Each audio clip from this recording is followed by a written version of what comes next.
আসসালামু আলাইকুম। ফেরা স্টাডি গ্রুপে আপনাদের সকলকে স্বাগতম। এই গ্রুপে আমরা বিসিএস এবং ব্যাংকের বিভিন্ন গুরুত্বপূর্ণ টপিক নিয়ে আলোচনা করে থাকি।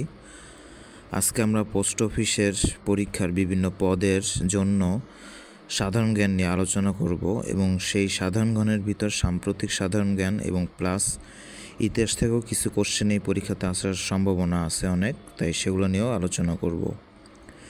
এবং এই পরীক্ষার জন্য বাংলা এবং ইংরেজি টপিকের উপর যে লেকচারটি লাস্ট ক্লাসে দিয়ে দেওয়া হয়েছিল সেটাও আপনাদের জন্য ভিডিও লিঙ্কের ডিসক্রিপশনে দিয়ে দেওয়া হলো। তো অবশ্যই আপনারা ভালো করে পড়ে ফেলবেন এবং সেই সাথে আমাদের এই চ্যানেলটিকে সাবস্ক্রাইব করে দিবেন। ধন্যবাদ আপনাদের সকলকে। বঙ্গবন্ধু শেখ মুজিবুর রহমান রেলওয়ে সেতুতে কয়টি স্প্যান আছে? 49টি। দেশে একদিনে সর্বোচ্চ কত মেগাওয়াট বিদ্যুৎ উৎপাদনের রেকর্ড আছে? 16,233 মেগাওয়াট।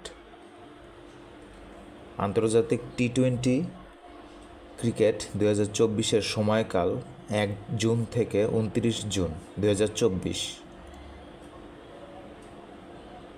এবং এখানে অংশগ্রহণ করবে মোট 20টি দল।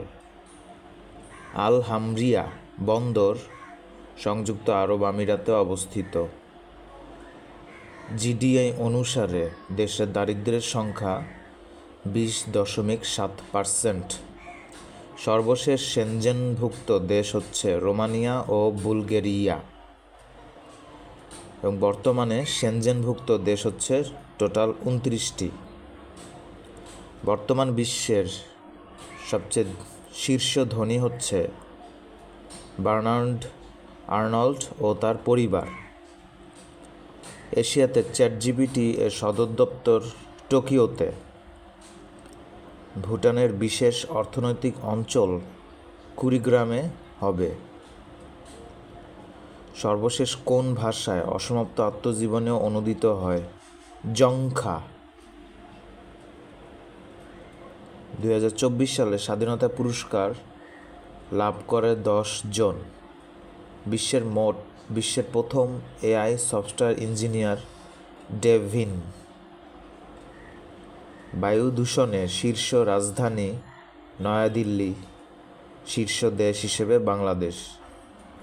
ন্যাটোর সর্বশেষ সদস্যপদ পাওয়া দেশ সুইডেন।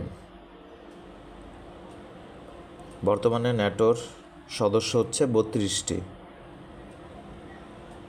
ফিলিস্তিনের বর্তমান প্রধানমন্ত্রী হচ্ছে মোহাম্মদ মুস্তফা। 10 মার্চকে বলা হয় জাতীয় দুর্যোগ প্রস্তুতি দিবস। 17 এপ্রিল মুজিবনগর দিবস। 7 জুন ঐতিহাসিক 6 দফা দিবস।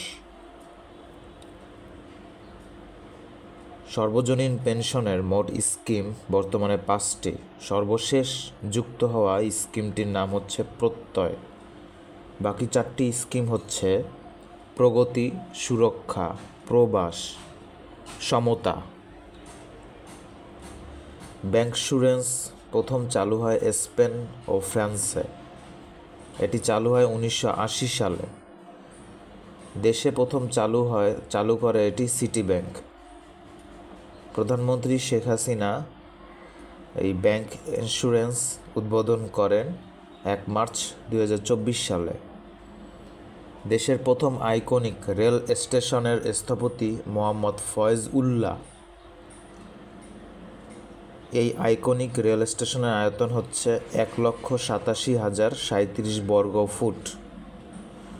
এটি চান্দেরপাড়া জিলংজা কক্সবাজার অবস্থিত। সর্বশেষ কতটি জেলা ও সর্বশেষ কোন জেলা রেলওয়ে নেটওয়ার্কের অন্তর্ভুক্ত হয়?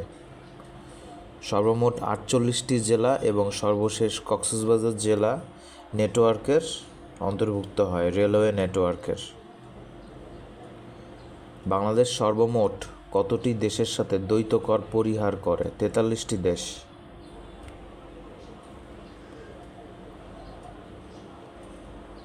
বাংলাদেশ সর্বশেষ দ্বৈত কর পরিহার চুক্তি করে নেদারল্যান্ডের সাথে।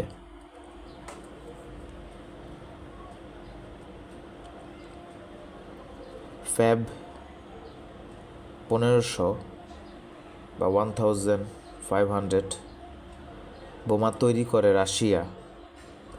শুক প্রতিবেদনের শীর্ষ দেশ ফিনল্যান্ড। শুক প্রতিবেদনে বাংলাদেশের অবস্থান 129তম। দেশের প্রথম নারী অর্থ প্রতিমন্ত্রী হচ্ছেন ওয়াশিকা আয়েশা খান।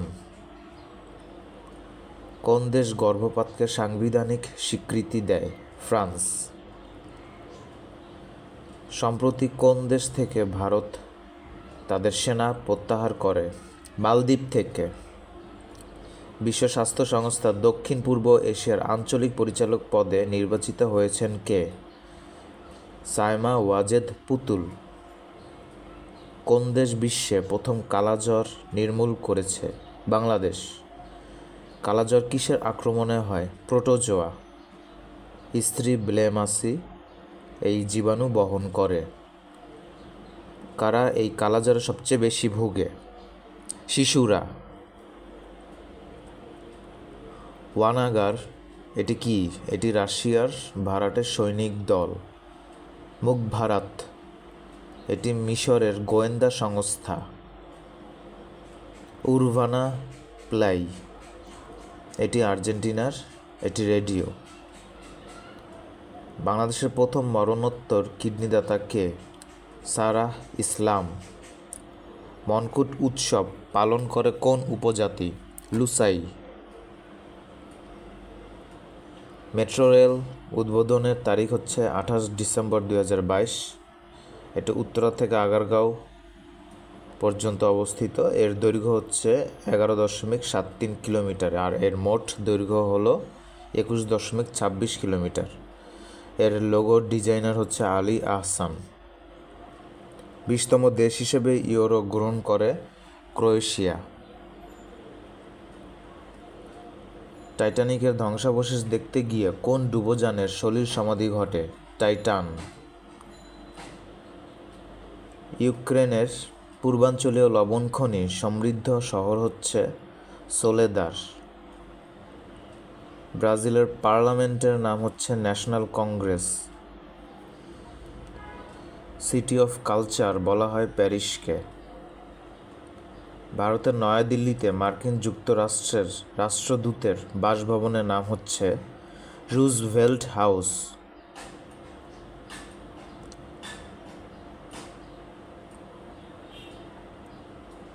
বিশ্বের সবচেয়ে শক্তিশালী পাসপোর্ট হচ্ছে জাপান। গ্লোবাল টাইমস সংবাদ মাধ্যম হচ্ছে চীনের। সানা সংবাদ সংস্থা হচ্ছে সিরিয়ার। কোল্ড রিভার হ্যাকার গ্রুপ এটি হলো রাশিয়ার। ব্রাজিলিয়ান কিংবদন্তি পেলের নামে স্টেডিয়াম নামকরণ করে পশ্চিম আফ্রিকার দেশ গিনি বিসাউ। 2023 সালে টোটাল নোবেল পুরস্কার পান 4 জন নারী। শান্তিতে নোবেল পান নার্গিস মোহাম্মদী। সাহিত্যে নোবেল পান জন ফসে। অর্থনীতিতে নোবেল পান ক্লডিয়া গোল্ডিন। কি জন্য ক্লডিয়া গোল্ডিন অর্থনীতিতে নোবেল পান? শ্রমশক্তিতে নারীদের অংশগ্রহণ নিয়ে গবেষণার স্বীকৃতি হিসেবে নোবেল পান। 2023 সালে চিকিৎসা বিজ্ঞানে নোবেল পান কে কে? ক্যাটালিন কেরিকো ও ড্রু ওয়াইজম্যান। তারা কি জন্য চিকিৎসা বিজ্ঞানে নোবেল পান? করোনা ভাইরাস বিরোধী কার্যকর mRNA ভ্যাকসিন গবেষণার জন্য। 2023 সালে রসায়নে নোবেল পান কে কে? Alexei Ekimov, Moungi Bawendi, Louis Brus. 2023 সালে পদার্থবিজ্ঞানে নোবেল পান কে কে? Pierre Agostini, Ferenc Krausz, Anne লিয়ের।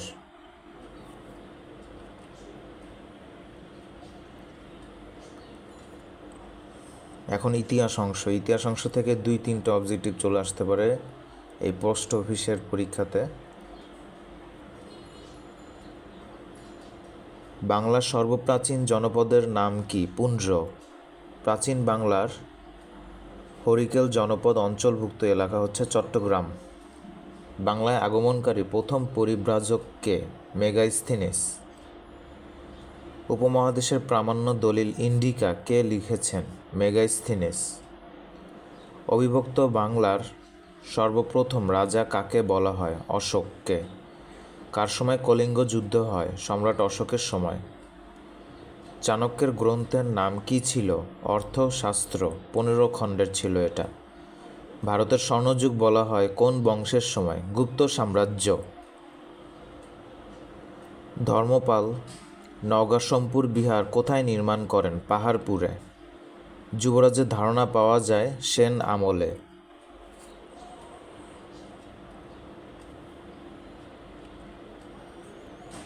গুপ্তচর বাহিনীর ধারণা পাওয়া যায় পাল আমলে। লালদিঘি মসজিদ রংপুরে অবস্থিত। বারদুয়ারি মসজিদ শেরপুরে অবস্থিত। শালবন বিহারের নির্মাতা রাজা ভবদেব। সোমপুর বিহার 1985 সালে বিশ্ব ঐতিহ্যের স্বীকৃতি পায়। মুঘল আমলের ইদ্রাকপুর দুর্গ ও সেতু ব্রজযোগিনীতে অবস্থিত। এটি ব্রজযোগিনীর বিক্রমপুরে অবস্থিত। ইখতিয়ার উদ্দিন মোহাম্মদ বিন বখতিয়ার খলজি বাংলায় বিজয় করেন 1204 সালে। তুর্কি শাসনের পর বাংলাকে শাসন করে সুলতানি বংশ। সোনারগাঁওতে রাজধানী স্থাপন করেন কোন সুলতান? ফখরুদ্দিন মোবারক শাহ। সর্বপ্রথম চট্টগ্রাম জয় করেন ফখরুদ্দিন মোবারক শাহ। সুলতানি আমলের সূচনাও করেন ফখরুদ্দিন মোবারক শাহ। বৈষ্ণব ধর্মের প্রচারক শ্রী চৈতন্যদেবের আবির্ভাব ঘটে আলাউদ্দিন হোসেন শাহের সময়। সুলতানি আমলের সর্বশেষ শাসক হচ্ছেন গিয়াসউদ্দিন মাহমুদ শাহ। প্রথম পানিপথে যুদ্ধ হয় 1526 সালে। ঢাকায় বড়কাটরা ঈদগাহ, হোসেনি দালান। বড়কাটরা ঈদগাহ এবং হোসেনি দালান এই তিনটা গুরুত্বপূর্ণ স্থাপনা নির্মাণ করেন শাহ সুজা। শাহ সুজা ছিলেন সম্রাট শাহজাহানের দ্বিতীয় পুত্র। পাগলা সেতু ও ঢাকা গেট নির্মাণ করেন মীর জুমলা।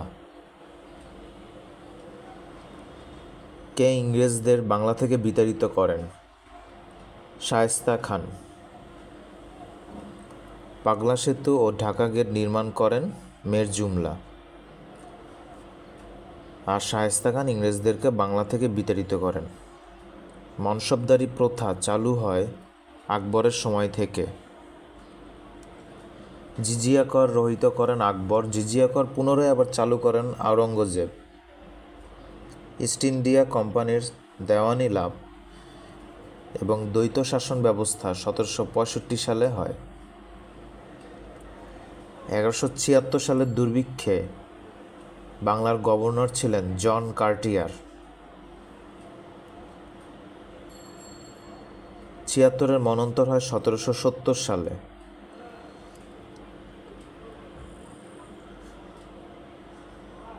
দ্বৈত শাসনের অবসান ঘটান ওয়ারেন হেস্টিংস।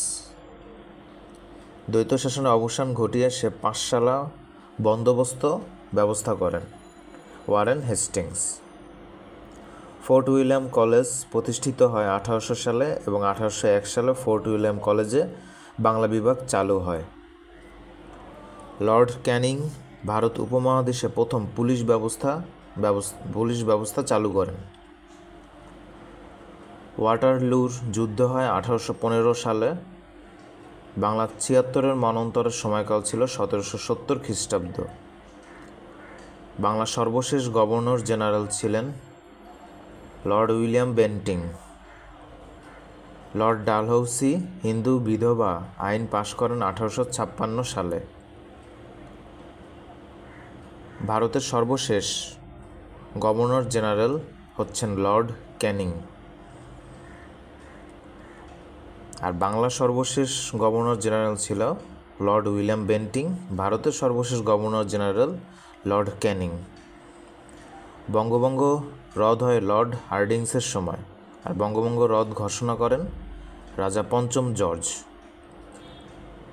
ঢাবি প্রতিষ্ঠিত হয় লর্ড রিডিংয়ের সময়। কিন্তু ঢাবি প্রতিষ্ঠার জন্য সবচেয়ে বেশি অবদান রাখেন লর্ড কার্জন, কিন্তু প্রতিষ্ঠিত হয় লর্ড রিডিংয়ের সময়। ব্রিটিশ সরকার কর্তৃক খান বাহাদুর ও নওয়াব উপাধি পান নওয়াব আবদুল লতিফ।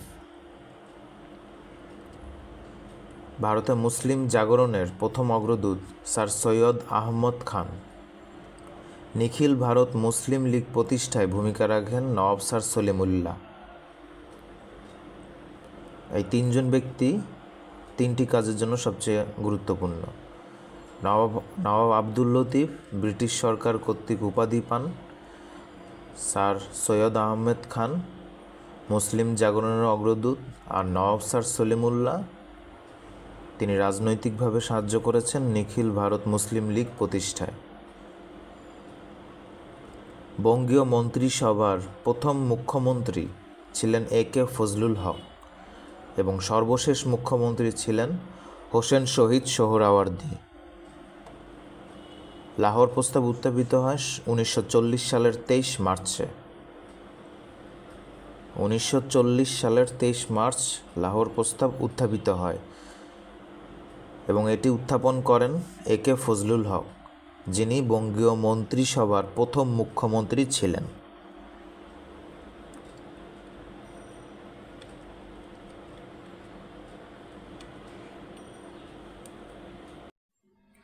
অবশ্যই এই লেকচারটি ভালোভাবে কয়েকবার পড়ে ফেলবেন এবং সেই সাথে আমাদের এই চ্যানেলটিকে সাবস্ক্রাইব করে দিবেন। ধন্যবাদ আপনাদের সকলকে।